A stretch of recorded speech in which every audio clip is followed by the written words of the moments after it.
Voilà, j'espère qu'on va y arriver. C'est difficile aujourd'hui entre le PC qui rame un peu, la connexion qui est pas bonne et voilà. Bon, mais j'ai réussi quand même. Voilà, donc je voulais parler avec vous un petit peu, faire un petit retour des 2 dessins qui ont été publiés sur la pluie chamanique. Donc ne voyez aucun jugement de ma part, hein, sur vos dessins, mais c'est vraiment des petits conseils pour améliorer, pour que ce soit plus fluide. Voilà, et on va parler aussi des arrondis parce que je ne sais plus qui, Marie-Claude disait que les arrondis avaient été un petit peu difficiles. Voilà, c'est une technique que je vais vous enseigner, vous apprendre, vous conseiller du moins pour bien réussir. Donc je vais changer la caméra, c'est celle-ci, voilà. Et on va commencer par le dessin d'Isabelle, qui a fait une jolie pluie chamanique. Et toutefois, ce qui me gêne à la vision, c'est justement ces arrondis, ici et là. Ça fait comme des pics, hein. On n'a pas envie de s'y aventurer dans ce jardin parce que ça pique un petit peu. Donc les arrondis, en fait, il faut vraiment, il faut qu'il va être trop gros. Je prends celui-ci. Il faut vraiment amener et que ça se confonde avec la ligne. Donc là, et là c'est pareil. Donc peut-être qu'il aurait fallu prolonger, tout simplement.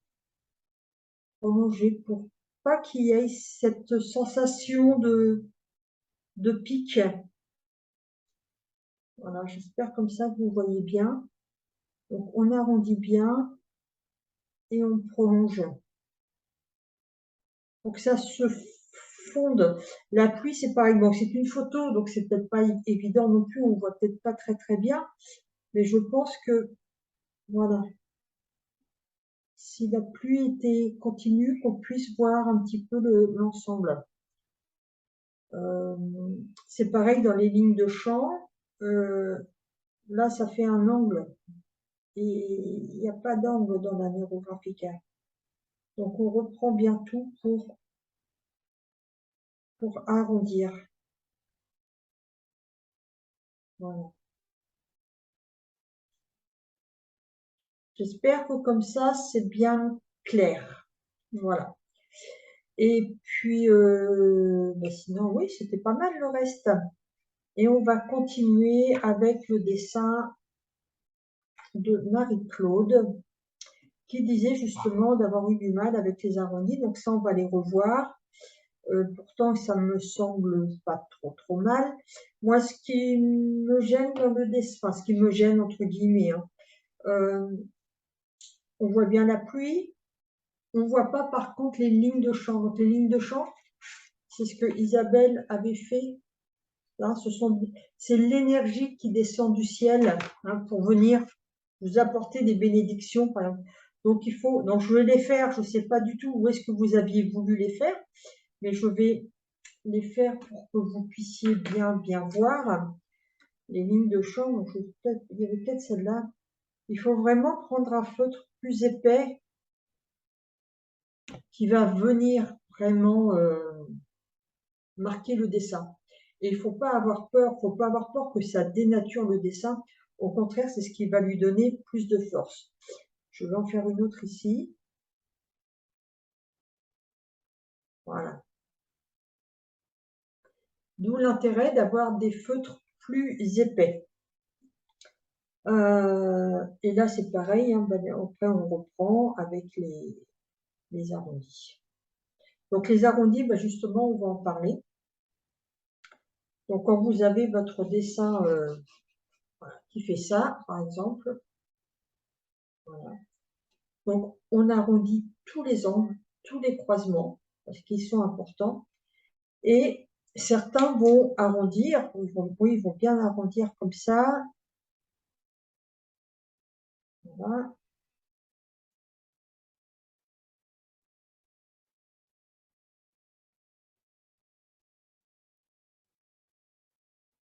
Donc, ils sont bien arrondis, et vous voyez, ça fait des croix. ça fait des barrages à l'énergie. Et ça, on ne veut pas. Donc, il faut, et c'est ce que disait là, ce qu'on disait pour Isabelle tout à l'heure, il faut, c'est vraiment que ces arrondis soient fondus. Donc, on reprend sur la ligne.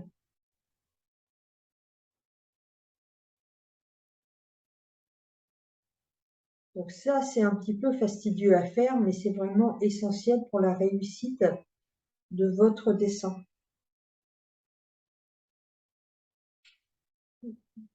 Et puis, ça lui donne plus de force au dessin aussi.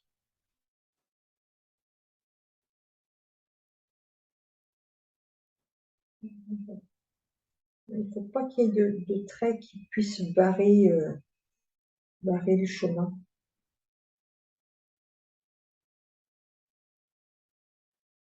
Voilà.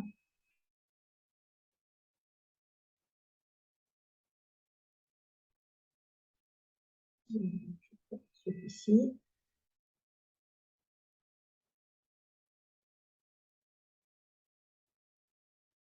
Voilà. Vous voyez la différence, les croisements qu'on voyait tout à l'heure, et bien là, ils n'existent plus. Et ça rend le dessin beaucoup plus fluide. Ce sont des connexions ici, hein. Donc c'est important que les connexions soient bien faites. Si vous faites mal vos connexions, et ben là, ça ne va pas matcher au niveau des énergies. C'est pour ça que c'est très important. L'étape des arrondis, c'est vraiment primordial. Et quand on arrive à l'étape des arrondis, on ne fait pas autre chose. Marie-Claude disait qu'elle l'a fait le dessin sur 3 jours. C'est possible, mais on ne fait pas la moitié des arrondis, puis on reprendra demain. On fait les arrondis, tous les arrondis. Après, on peut faire une pause. Et les arrondis, bah oui, on les retrouve partout, hein, du coup, parce que là, bah, hop, il y en a une. Voilà.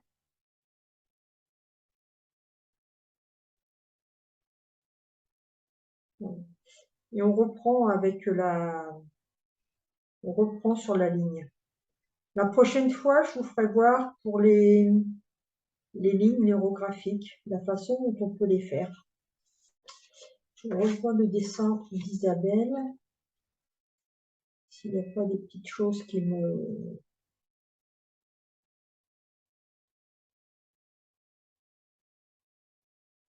Oui, ben, il manque quelques petits arrondis, mais bon, c'est pas bien méchant. Certains algorithmes demandent vraiment est-ce qu'il y ait beaucoup d'arrondis.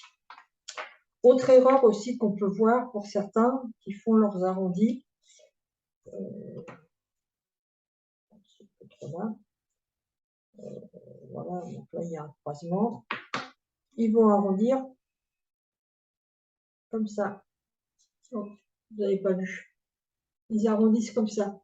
Non, l'arrondi, il ne doit pas être comme ça, mais il doit être à l'inverse.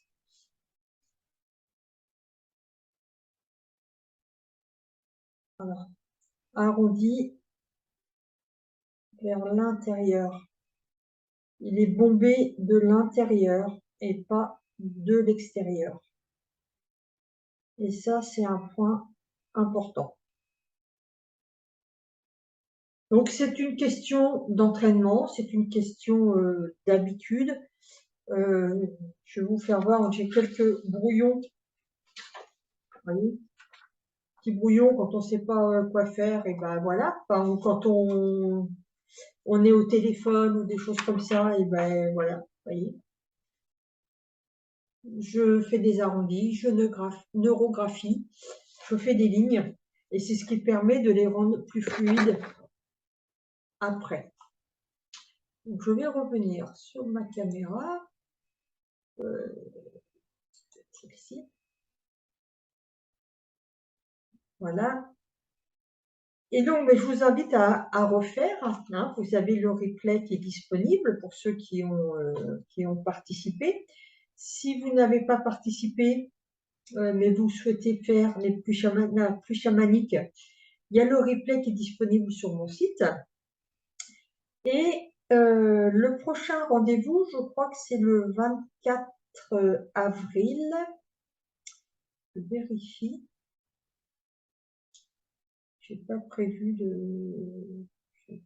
d'en parler. Neurographica, les ateliers collectifs, on va dessiner l'harmonie. Vous pouvez mettre l'harmonie dans votre vie de façon globale, mais vous pouvez aussi mettre l'harmonie, par exemple, dans votre travail, dans votre santé, dans vos finances. Donc, vous pouvez choisir un thème ou faire quelque chose de plus général. C'est un algorithme qui est aussi très, très sympa à faire. Donc, ce sera le 24 mai, le mercredi 24 mai à 19h30. Donc, je vais essayer d'alterner une fois le soir, une fois en après-midi. Comme ça, il y aura la possibilité de faire à votre rythme, sachant que les personnes qui se sont inscrites auront le replay de toute façon. Donc, comme ça, vous allez pouvoir la voir. Donc, un atelier, ça dure entre 1h30 et 2h, selon. Ça peut être un petit peu moins, un petit peu plus. Il faut savoir aussi qu'une séance de Neurographica, ça prend du temps. Donc, c'est 2 heures minimum. J'en ai fait une hier. Là, je vous ai posté la photo. Donc, c'était un algorithme qui permettait de faire une sorte de bilan en fait des 5 séances que j'ai pu faire avec Isabelle. Et puis, voilà,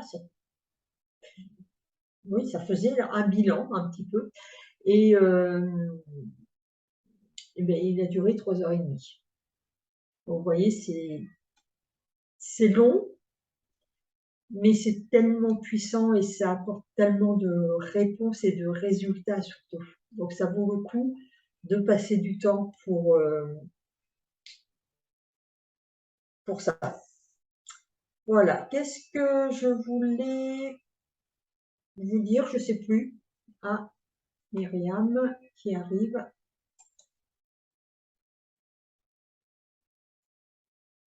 Voilà.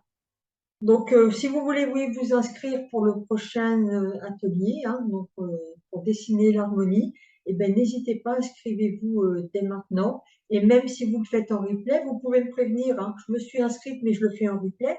Comme ça permettra de ne pas vous attendre au moment du direct. Et pour les inscriptions aussi, je propose toujours, je me mets toujours en connexion avant pour commencer vraiment à l'heure, parce que comme ça prend du temps, voilà, je ne peux pas me permettre de commencer une demi-heure en retard. Et puis, je vais essayer que ça. J'essaye bien évidemment mon matériel, que ça ne fasse pas comme aujourd'hui, mais aujourd'hui, c'était un peu de l'imprévu. Donc, allez, on y va. Bonjour Myriam. Je ne sais pas si Myriam m'entend ou me voit. Je te laisse. Je ne sais pas comment j'interviens.